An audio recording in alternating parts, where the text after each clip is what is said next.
In a world on the brink of transformation, the energy landscape is shifting dramatically. The sun sets on the era of fossil fuels, and a new dawn of renewable energy rises, reshaping the geopolitical map. This is the story of a global transition where old powers wane and new ones emerge, and where the future of energy security and growth hinges on collaboration and innovation. Today's podcast is about the renewable energy. Are you ready? Let's dive in.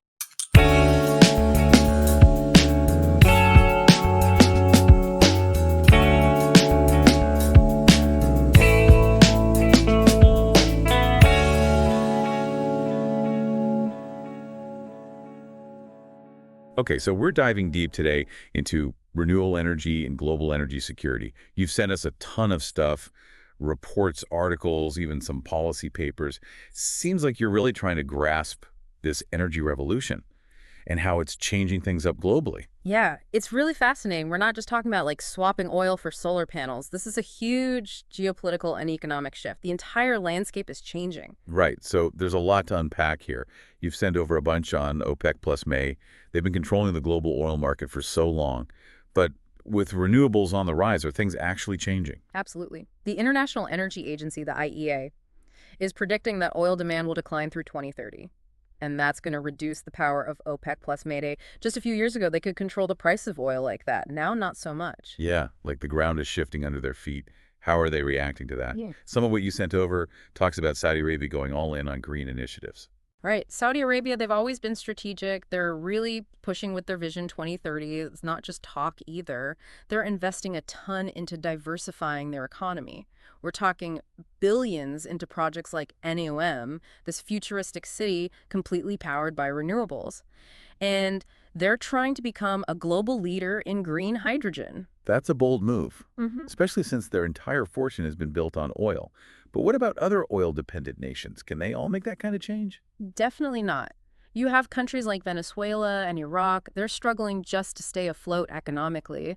So investing in these massive green initiatives is out of the question. They depend so heavily on oil revenue, they just don't have the money to diversify. So Saudi Arabia might become a renewable energy powerhouse, but others are going to have a much harder time. It's almost like two different realities in the energy world. Yeah. Some are reinventing themselves, and some are at risk of being left behind. Exactly. And in the middle of all that, you have non-OPEC countries.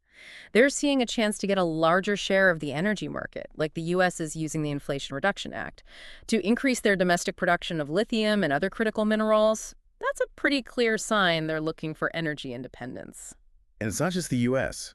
Canada is also increasing their lithium mining to meet the global demand for batteries. I'm guessing Brazil's biofuel and hydropower programs are part of this too. Yes. They're becoming a big player in renewables, and it's attracting new allies and investors. The old energy alliances are being reshaped. Middle Eastern nations are working with China on renewable projects. India's importing green hydrogen tech like crazy. It really feels like a new world order is emerging in energy. And speaking of China, they seem to be at the center of a lot of this. Your research really highlights their dominance in manufacturing renewable energy tech. There's no question China's role in this energy revolution is crucial. They currently produce more than 80% of the world's solar panels. And they control a huge chunk of wind turbine production, too. They've made themselves the manufacturing hub for renewable energy. It's pretty amazing how quickly they've done that. Mm-hmm. But it's more than just manufacturing, right? They also have a strategic advantage with the raw materials needed for the tech. Exactly. They have enormous reserves of critical minerals, especially rare earth elements. Those are essential for solar panels, wind turbines, batteries. That control over the supply chain gives them a ton of leverage globally. So it sounds like they hold most of the cards in this new energy game. Right. And it seems like they're not just sitting back either. They're using this to grow their global influence, particularly with initiatives like the Belt and Road. Yeah, the Belt and Road Initiative is funding a wave of renewable energy projects in developing nations all over. Solar farms in Kenya, huge hydropower plants in Laos, even wind farms in Eastern Europe. They're everywhere. So on the one hand, they're promoting clean energy. But on the other hand, they're still approving new coal power plants in their own country. Isn't that a bit contradictory? It definitely is. Last year, they approved 50 gigalobues of new coal capacity. It seems like they're trying to balance their own energy needs with their goals of being a global leader in renewables. We'll have to see if they can pull that off. It's fascinating and complex for sure. And I think we should look at what this means for developing nations. They often get caught in the middle of these global power shifts. Let's talk about that next. Welcome back. I think before we move on to developing nations, we should go back to something we mentioned earlier, the speed of the innovation happening in renewable energy tech. You're talking about things like cheaper, more efficient batteries, the role of AI in managing these complex energy systems. It's incredible how fast this field is changing. It really is. And these innovations aren't just making renewable energy more affordable, they're also solving some of those big problems we've always had with renewables, like the whole issue of intermittency. The sun isn't always shining and the wind isn't always blowing. Right. That's always been the big criticism of solar and wind power. You can't just get constant power whenever you need it, the way you can with coal or gas. How are we dealing with that now? Energy storage is the key. And those advancements in battery tech we were just talking about, they're making a huge difference. As batteries get cheaper and more efficient, we can store more of that extra energy generated at peak times when the sun's strong or the wind's really going.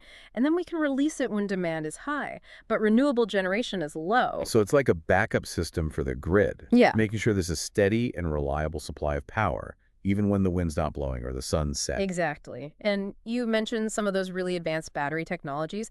Solid-state batteries are really promising. Why are solid-state batteries so special? Well, they can hold a lot more energy. So you can get more power in a smaller space. That means smaller, lighter, more efficient batteries. And they're safer than those lithium-ion batteries. And they last longer. So they store more energy more safely and for a longer time. It seems like these solid-state batteries are going to be really important as we try to add a lot of renewable energy to our power grids. They definitely could be. But even with great batteries, our current power grids weren't designed for renewables. They were built a long time ago, mostly for fossil fuel power plants, which are centralized and predictable. Renewables are more spread out and variable. That creates a whole new set of challenges. So we can't just connect all these solar panels and wind turbines to the old grid and assume it'll all work fine. What needs to happen? We need what's called smart grids. Think of it as upgrading the infrastructure and making the system a lot more intelligent. We're talking about updating transmission lines, adding advanced sensors and monitoring systems, and importantly, using sophisticated software that can predict and manage changes in renewable energy generation. So instead of a grid that's constantly trying to catch up, we'll have one that can anticipate changes and react in real time. That's where AI comes in, right?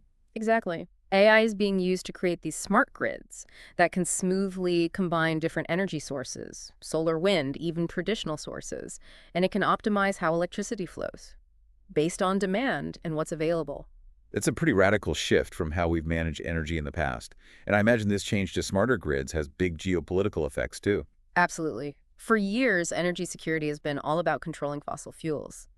But as we switch to renewables, the focus is moving to controlling the flow of electricity itself.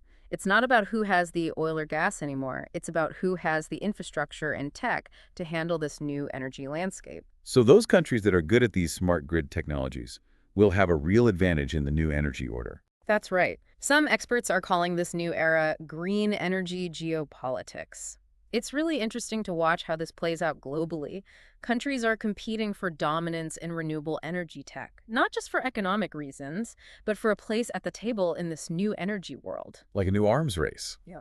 But instead of weapons, it's clean energy technology. Exactly. And this competition is playing out in a few ways. One is the rush to secure those critical minerals we talked about, lithium, cobalt, rare earth elements, all crucial for renewable tech. And as we mentioned, China has a big head start there. They control a large part of the global supply chains for these materials. They do. And that's putting pressure on other countries, especially in the West. They're trying to catch up. We're seeing a renewed focus on domestic manufacturing of clean energy tech, efforts to find other sources for these materials, and a lot of investment in research and development. It's like a reindustrialization of the energy sector. But this time it's driven by clean energy instead of fossil fuels. That's a great way to put it. And it shows how profoundly this energy transition is changing things. It's changing how we think about energy production and consumption. These changes will affect national economies and global power dynamics. So we have all these factors interacting. Fast technology advancements, the need to update our energy infrastructure, intense geopolitical competition, and lots of uncertainty about the future. It's a lot to process. It really is. And we haven't even talked about the impact on developing nations yet. They often get caught in the middle of these global changes. That's what we need to look at next. So we've talked about a lot in our deep dive. OPEC's declining power, China's rise as a renewable energy leader, and we've touched on what this all means for developing countries as they try to make this energy transition. And as we wrap up, I think it's important to step back and look at the big picture. What are the risks and opportunities of this energy revolution? And maybe most importantly, what does this mean for you, the listener? Yeah, this isn't just some theoretical game happening on the world stage. This transition has real consequences for everyone. Exactly. The move to renewable energy will affect everything. The cars we drive, the jobs we have, even how stable our societies are. It's going to impact us all in some way. So let's talk about the risks. We've mentioned a few already, Yeah. like those green debt traps for developing nations, and the potential for more geopolitical competition over those critical minerals we need. Are there other things to worry about? One of the biggest worries is the potential for problems during the transition. We're moving away from fossil fuels, which have been the foundation of our energy systems for over a century. That kind of change is going to cause some issues. What kind of issues? Well, first, we're not going to suddenly switch to 100% renewable energy. It's going to happen gradually. And during that time, we'll need to use a mix of energy sources. So we're still going to need fossil fuels while we build enough renewable capacity to meet demand globally. Exactly. And that makes it hard to balance supply and demand, especially with renewables like solar and wind, which aren't always available. So there's a chance of energy shortages or even price increases. If we don't manage this transition well, That's definitely possible. And those kinds of problems could affect the whole economy. Businesses, consumers, even political stability. so we need strong policies and regulations to make this transition smooth. I completely agree. And this is where international cooperation is really important. This transition is a global problem, and we need global solutions. We can't do this alone. We need countries to work together, share what they know, coordinate policies, and invest in research and development together. Right. And this is especially important when it comes to helping developing nations. They'll need a lot of financial and technological support to make this transition fair and equitable. So there's some real risks to think about, but I think it's important to remember the opportunities too. Absolutely. Moving to renewables isn't just about avoiding problems, it's about building a better future. And there's a lot to be hopeful for. For one thing, renewable energy is much cleaner than fossil fuels. It doesn't create those greenhouse gases that are causing climate change. And it doesn't pollute our air and water. So for the environment, it's a huge win. And it's not just good for the planet, it's good for our health. Think about all the lives that could be saved if we reduced air pollution from burning fossil fuels. It's a great point. But what about the economic effects? People are worried that switching to renewables will hurt the economy and cause job losses. What does the research say about that? The evidence actually shows the opposite. Renewables are already creating a lot of jobs, millions of jobs globally, and that's only going to grow. And these aren't just low-paying jobs. Renewables need highly skilled workers, engineers, technicians, scientists, researchers. So it's not just about the planet. It's about building a new, more sustainable economy Yeah. and creating good jobs. Exactly. And as renewable technologies get cheaper, they're becoming more competitive with fossil fuels. That makes them a better investment, which drives economic growth and innovation. It's interesting to think about how this will change the global economy. We talked about OPEC losing power.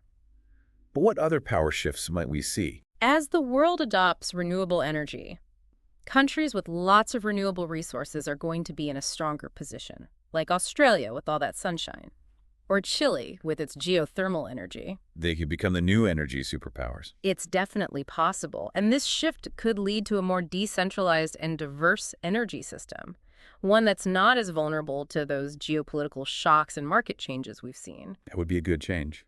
A world where energy is more evenly distributed, where countries aren't so reliant on a few suppliers. That's something to work towards. But it won't happen on its own. We need vision leadership and a commitment to global cooperation. So let's bring this back to our listener. What does all this mean for them? How can they get ready for this change and maybe even benefit from it? That's the big question. First, stay informed. This energy transition is happening fast and it's always changing. The more you know about the trends, the technologies, the geopolitics, the better decisions you can make about your own energy choices. Right, whether that's investing in solar panels for your home or thinking about a career in renewables. Knowledge is power. Definitely. And don't underestimate what you can do as an individual. Every choice you make, the car you drive, the things you buy, the companies you support, it can all contribute to a more sustainable energy future. So be aware, be curious, and get involved. This energy revolution is here, and it's up to all of us to make it work for people and the planet. Well said. It's been great exploring this complex topic with you. Hopefully this deep dive has given you a good understanding of the energy transition and what it means for the future. And as always, we encourage you to keep learning about this. Ask questions, talk about how we can create a cleaner, more sustainable, and fairer energy future.